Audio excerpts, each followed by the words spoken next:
Hey guys, welcome to this week's edition of KDoubles Take as I look at and tell you what's going on in NXT.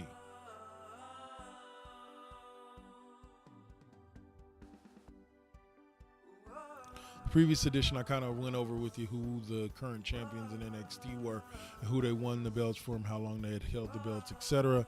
This week we're just going to kind of go over what some of the major storylines are, and from month to month that's pretty much what will be going on a regular basis.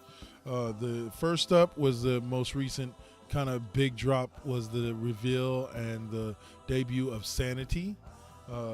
Eric Young, Nikki Cross, Alexander Wolf, and Sawyer Fulton make up this eclectic band of misfits.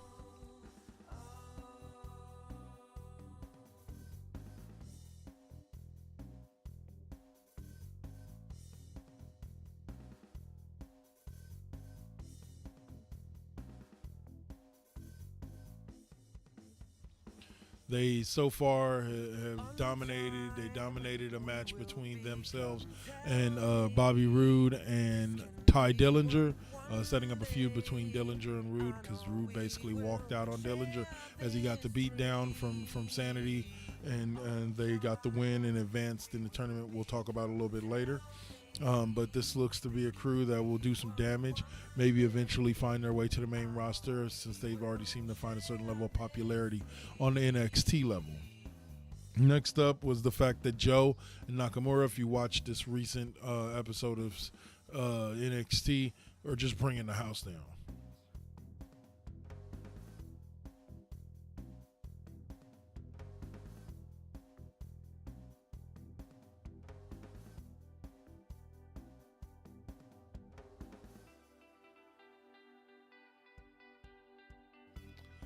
Both of them are really kicking it up a notch with this feud. Joe took out Nakamura the last time that they were with each other on NXT for a couple of weeks. Nakamura made his triumphant return this last week and beat down Joe, knocked him out in the ring after knocking out a few referees. And wow, it was just an epic scene to watch, as we haven't seen two guys go at it like that since Taker Lesnar from a few years back or Austin Rock from way back. So yeah, definitely kudos off to Joe and Nakamura, who are battling over the WWE NXT Heavyweight Championship. Asuka still, as far as the women's division goes, Asuka still remains your champion, but she is going to be challenged by somebody who has not wrestled in a WWE ring in a good long while, and that's the one Miss Mickie James.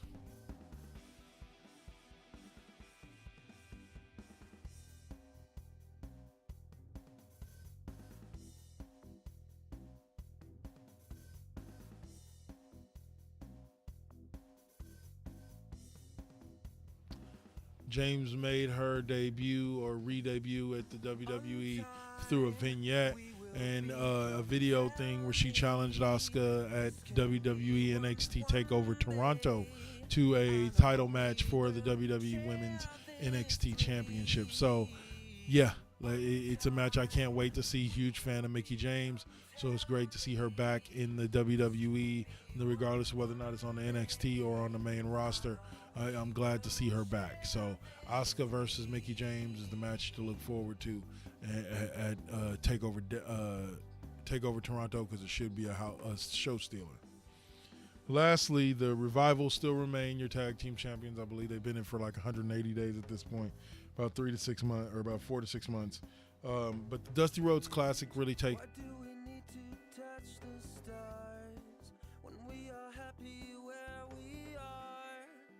Places we have never seen are nothing but one of your dreams.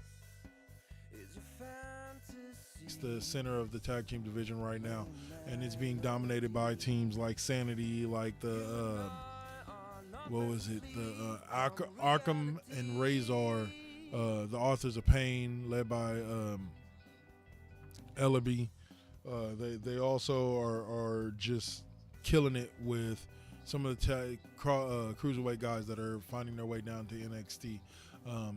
Overall, cruiserweight, or not the cruiserweight, but the Dusty Rhodes Tag Team Classic, it's always been a great one. Last year it was won by Finn Balor and Samoa Joe, and that launched their feud that took it to epic proportions. Hopefully, we'll find a similar tag team to either shine as a tag team or shine as individuals coming up here soon. So that's it for what's going on in NXT. You can catch NXT every Wednesday at, I believe it's 8 o'clock on the WWE Network.